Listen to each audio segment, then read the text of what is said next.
breaking down every game, every day in Major League Baseball. This is the Baseball Betting Show. Here is your host, Greg Peterson.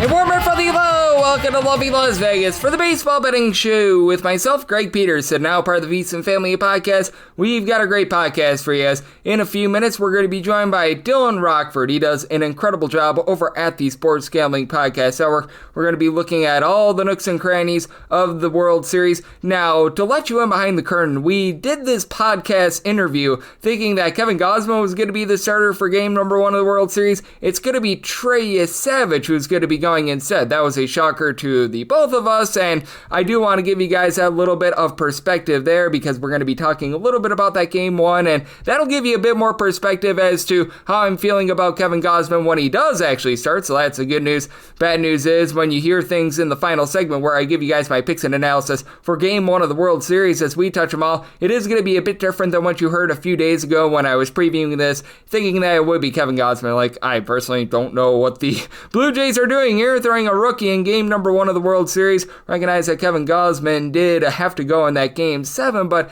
he only went for 1 inning, so a very, very curious move there. I think that that's the best way of being able to put it, but that said, we are going to have an amazing podcast today, and we're going to be chatting it up with Dylan here in a few minutes, as I know that there's a few series bets that he's liking as well. If you do like hearing from this fine podcast, Baseball Betting Show, you're able to subscribe wherever your podcasts, Apple Podcasts, Google Play, Spotify, Stitcher, and TuneIn. If you have a question, comment, segment idea, what have you for this podcast, you have one or two ways to be able to fire those in. First one is my Twitter/X timeline at gunit_81. Keep in mind, Larry CM, name he does not matter, so as per usual, please do send these into the timeline. And the other way is find an Apple Podcast review. If you rate this podcast 5 stars, it is very much appreciated. From there, you're able to fire in whatever you'd like to hear on this podcast via that 5-star review. Well, I did not get in any Twitter/X questions today. Everything is powered by EdgeBoost. EdgeBoost is making sure that bettors are able to have access to their funds whenever and wherever. With EdgeBoost, 100% of gambling transactions do get approved. You get cashback rewards as you use EdgeBoost as well. And when you go to edgeboost.bet, make sure you put in that promo code of Greg, G-R-E-G. That'll get you a $1 match on your first deposit up to $25. Now let's talk with a man that is a wealth of knowledge when it comes to this great game of baseball. And he does a little bit of everything over there at the Sports Gambling Podcast Network, whether that be taking a look at the fight game, whether that be taking a look at some football. He is our resident man that's out there in the great state of New York. We do have Dylan aboard. Again, we were doing this when we thought that Kevin Gausman was going to be going in game number 1, so things are going to be a little bit different when I give you those final segment picks and analysis. So again, just wanted to let you in behind the curtain there, but this chat with our good friend in Dylan is absolutely incredible. You're able to follow him on Twitter/X at Rock with 2Ks, the number 24 altogether.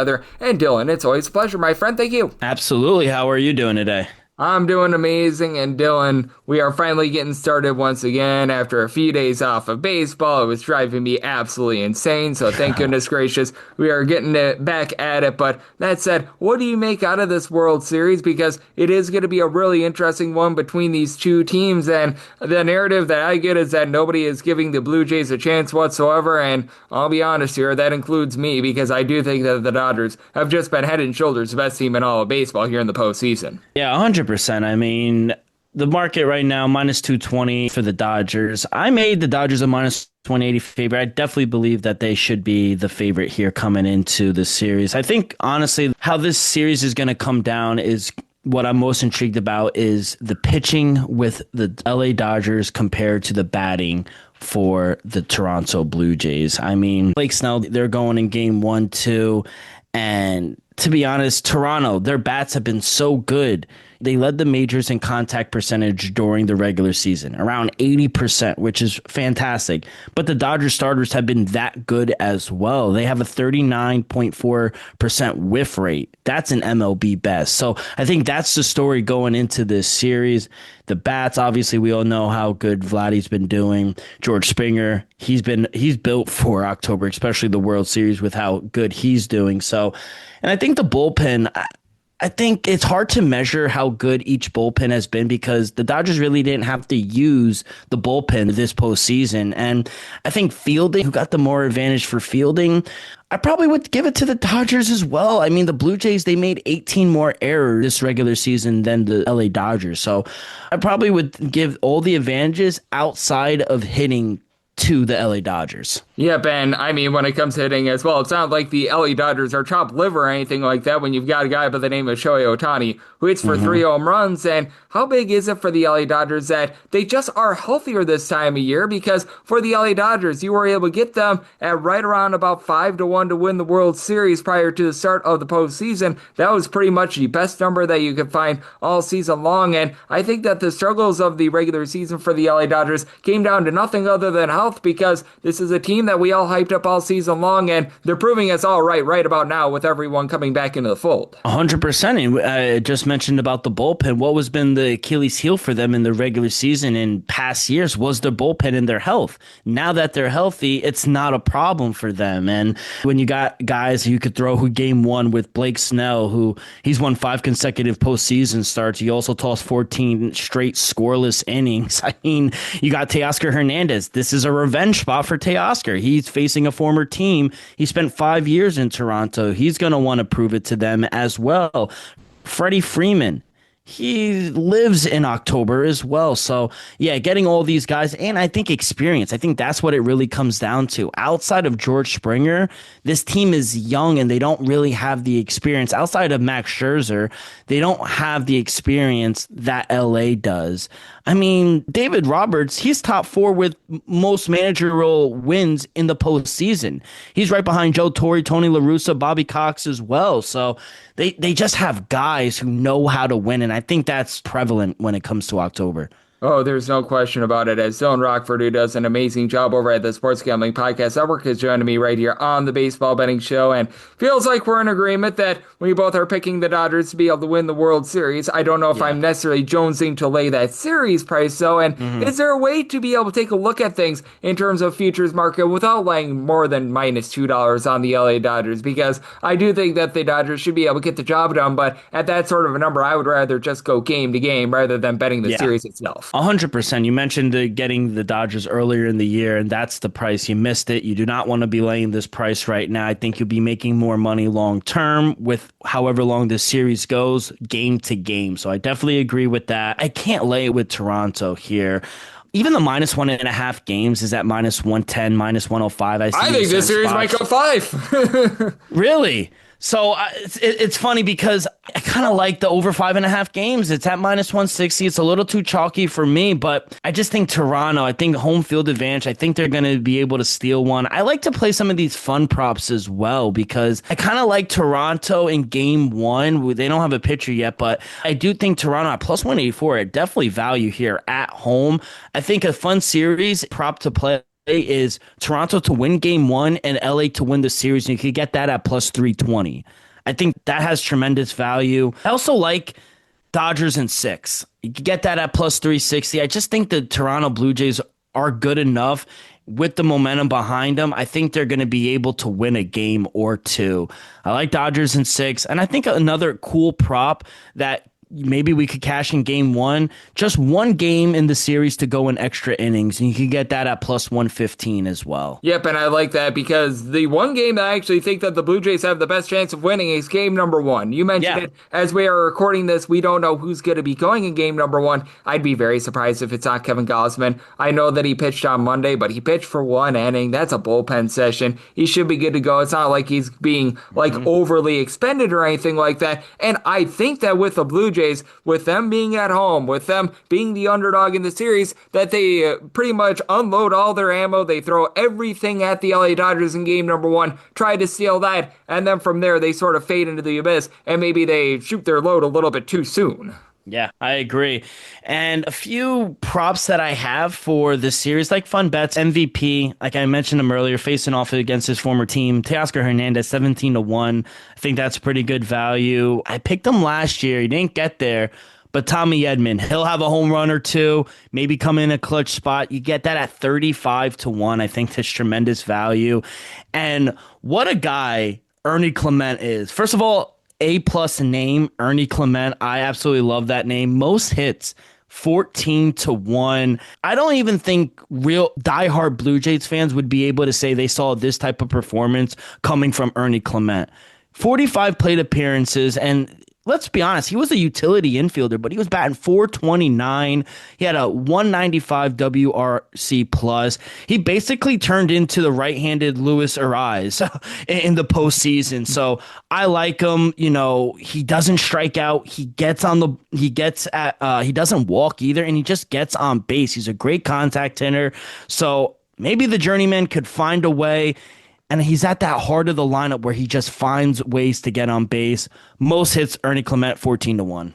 Yep, and I do think that that is a pretty solid look there as Ernie Clement. He's not necessarily a guy that's going to pop off and hit a bunch of homers or anything like that, but he's just been doing a solid job, moving the line, being able to get on base, and I think that that is going to be such a big key for this Blue Jays team as Dylan Rockford, who does such a great job over at the Sports Gambling Podcast Network, is joining me on the Baseball Betting Show, and I want to get your thoughts as to what we might be seeing in terms of some of the totals, because it was polar opposites for these two teams in the championship series. For the Blue Jays, 5 out of their 7 games in that ALCS went over the total, and if you, like me, had the over in game number 7, man, you have to be feeling like, that should have been 6 out of 7. The way that they had so many opportunities to score and just did not, that was rough to say the least. And for the Dodgers, all 4 of their games in the NLCS went under. Now, again, game number 2 probably should have went over the total as well, but that's a discussion for a different podcast on a different day. But how do you take a look at these totals? Because I feel like a lower scoring, just rougher series, that's going to be good for the Dodgers.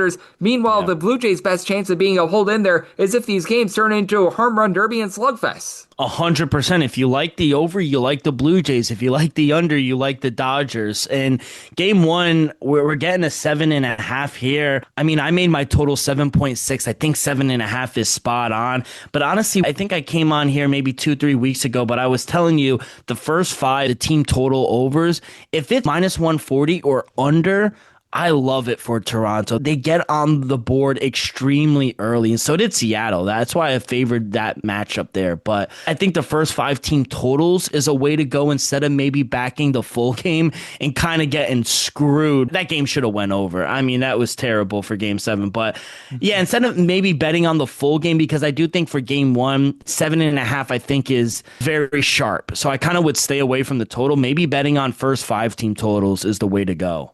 Yep, I'm right there with you. If we get a pitcher not named Kevin Gausman, I'd be much more likely to be taking a shot on the over, but I do think that we're going to be getting Gausman, so that is the way that I'm taking a look at things there, and I know you were mentioning this with me as well, because you are a believer that the Blue Jays are going to be able to have a relatively good showing at home, and then from there, things go a little bit further downward. Would you consider a money line shot on the Blue Jays, or perhaps do something that I did in that Brewers versus Dodgers series, where in game number 1, the Brewers, I didn't know if they would win the game outright, so I took a run half. They ended up losing that game by 1 run, and then from there it was curtains for the Milwaukee Brewers. But I do think that the plus 1.5 run lines with the Blue Jays might not be the world's worst look, because even if they lose by 1 run, you still cash that bet without them winning outright. 100%. I agree with you, Greg. If they're going to win any games, it's going to be game 1 at home. The crowd is going to be electric for Toronto.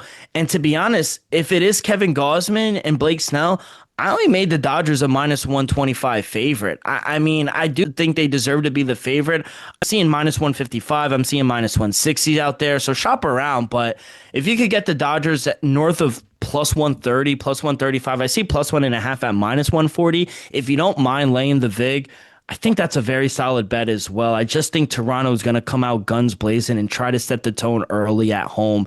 If it is Kevin Gausman, but I think game 1, they have to throw the kitchen sink at the Dodgers. Yep, I'm right there with you. I made my game 1 line minus 128 personally, so we're very much in lockstep there. And is there anything else that you're going to be looking to bet, whether that be in game 1 for the entirety of the series? I know that you've thrown out there a few props that you are liking as well. Anything else that is really on the docket for you for the World Series? No, that's all I gave. I do like the Blue Jays. I think the value is there. Like I said, I like the over 5.5, but it's a little chalky at minus 1. At minus 160, so I do like that game. I'm sprinkling a little on the Dodgers in 6 games. You get that at plus 310, so that's how I would play it. Just a little fun bets to make the watching more enjoyable. Absolutely, and it is enjoyable whenever you're on this podcast, Dylan. You do such a tremendous job with baseball. I know you're doing a tremendous job taking a look at the fight game with Axe Kicks Picks. You're a little bit of everywhere on the Sports Gambling Podcast Network and doing so also well. So love to get people at home know what's all on tap for you and how people can follow along on social media and other platforms. Yeah, you guys can find me over on X/Twitter at Rock with 2Ks. 2-4. UFC 321 is this weekend. I mean, you got the heavyweight title on the line with Aspinall and Gane. Should be a really fun fight as well. We got baseball. Hockey is back. The NBA starts, so hopefully my Knicks could do something. I'm a Jet fan, so it's been terrible for me in the NFL. Oh my gosh. Greg. I went from the Mets to the Jets. Oh, just pray for me, Greg. It's been bad. It's been bad. Yep, I am right there with you, man. This New York Jets team, they always say JETS, Jets stands for just end the season, and man, this is one. The truth. Yeah, this is one where they might just want to end the season. And I actually like the Aaron Glenn hire as well, but this is turning out to be a disaster right now for the New York Jets. It feels like you could put Don Shula out there and the team might go 0-17 at this point. Yeah. Man. It is really interesting on that front, but you know what? We've got our good friend here in Dylan who's holding strong, and teams not named the New York Jets are starting to come through for him. So a big thanks to Dylan for joining me right here on the Baseball Betting Show, now part of the Vietti Family Podcast. And coming up next, we finally have it after a nice long hiatus. We've got Game 1 of the World Series. I give you guys my picks and analysis for this great game, Game 1, as we touch them all on the flip side. Breaking down every game, every day in Major League Baseball. This is the Baseball Betting Show. Here is your host, Greg Peterson. And we're back here in lovely Las Vegas for the Baseball Betting Show with myself, Greg Peterson, now part of the Vietti Family Podcast. Always a pleasure to get Dylan Rockford aboard. He does an incredible job over at the Sports Gambling Podcast. So we're looking at this great game that we all know and love of baseball. Every single time he joins me, he lends such incredible insights. He delivered the goods once again today. So a big thanks to Dylan for joining me in the last segment. Again, I know that I mentioned this a few times, but I'll mention it again. We were doing that as we thought that Kevin Gausman was going to be going in game number 1 of the World Series, and I was saying, with Kevin Gausman, the Blue Jays, anything of a plus 130 or greater, I would be looking at them. Well, things are a little bit different now because it is now going to be Trey Savage going for the Blue Jays. So how about if we get you guys those picks and analysis for Game 1 of the World Series as we touch them all. If a game is listed on the betting board, Greg has a side and a total on it, so it is time to touch them all. Do note that as per usual, any changes are made to these plays will be listed up on my Twitter/X feed at @GUnit_D1, and ironically enough, in this case, we actually had to go with those Twitter/X feed changes because, that was very strange to say the least. But how about if we dive in on this game number 1? It is 9:21, 9:22 on the card. It is Blake Snell going for the Dodgers. Trey Savage is on the bump for the Blue Jays. Blue Jays have been able to get up to now about a plus 130 to a plus 135 underdog. Before it was a bit closer to a plus 125, plus 130. There's been about 5 to 10 cents of line movement ever since he was announced as the starter for the LA Dodgers. They are between minus 150 to minus 155 on the money line. If you're looking to lay a run half, that's between a plus 112 to a plus 118. And then the total on this game, it is still 7.5. Under is minus 120 and the over is even. I was leaning under when it was supposed to be Kevin Gausman. Now that we've got out there Trey Savage, I am going to be going over the total. I did set my total at a 7.7. Now with the LA Dodgers, they lead the National League in terms of run creation. If you look between the regular season and the postseason, averaging about 5.1 runs per contest. Shohei Ohtani is not necessarily for the world's greatest average, but we saw his last game and his last game of that Brewers series, absolutely magnificent. He goes off for 3 home runs. Every player goes through a little bit of a funk, and it feels like he has very much found it. And I thought that it was good that Dylan brought up the fact that Teoscar Hernandez actually going up against one of his former teams. He would have been regardless because he was also a former Seattle Mariner, but for Hernandez, a little bit under a 300 on-base percentage between the regular season and the postseason, but he's been able to supply 4 home runs. He's hitting at 268 here in the playoffs. He has found it. And for Mookie Betts, he got off to a little bit of a miserable start to the season. Here in the postseason, he's been one of the best at being able to move the line with a 370 on base. Max Muncy not hitting for a lot of average, but he's just another one of those guys that he finds a way to be able to get on base. A 389 on base has been huge for this team as well. And when it comes to this Dodgers team, just top to bottom, it's rock solid, even with Andy Paz hitting just a 0.86 here in the postseason. Do have to feel like he's going to be able to get it going. And for the Blue Jays, they're averaging 5.6 runs per game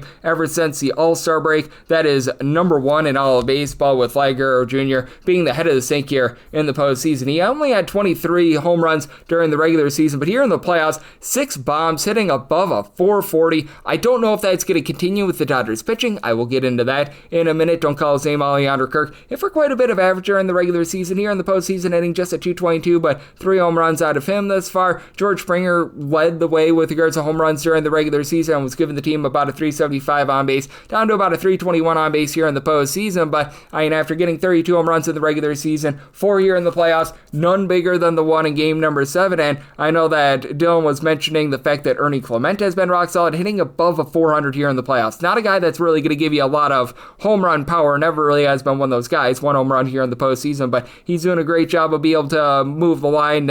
Nathan Lucas has been able to do a rock solid job as well. So you do like what these guys are able to bring to the table. And then with regards to the pitching, I just have a little bit of a tough time getting behind Trey Savage in this big of a spot, because with Trey Savage, this is going to be his 7th career start. In a small sample size, he's been good. 3.72 ERA, 11.8 strikeouts per 9 innings, and when he was at the minor league level, he was getting over 13.5 strikeouts per 9 innings, but man, it's just a real big lack of experience. I recognize they came up big in that start against the New York Yankees, where he had the 11 strikeouts, 5 2/3 innings, scoreless, but Blake Snell has been doing this all postseason long. Had not a lot of just run during the regular season because he was injured. This is only his 15th start between the regular season and the postseason, but that could actually work to his advantage, because right now he looks as sharp as ever. He's still giving out about 3.4 walks per 9 innings overall throughout the season, but he's been much better with regards to that command. He has been able to do just an absolutely incredible job of mowing them down. Should have been allowed to go for that complete game against the Milwaukee Brewers. He went 8 scoreless there. If you look between the regular season and the postseason, 197 ERA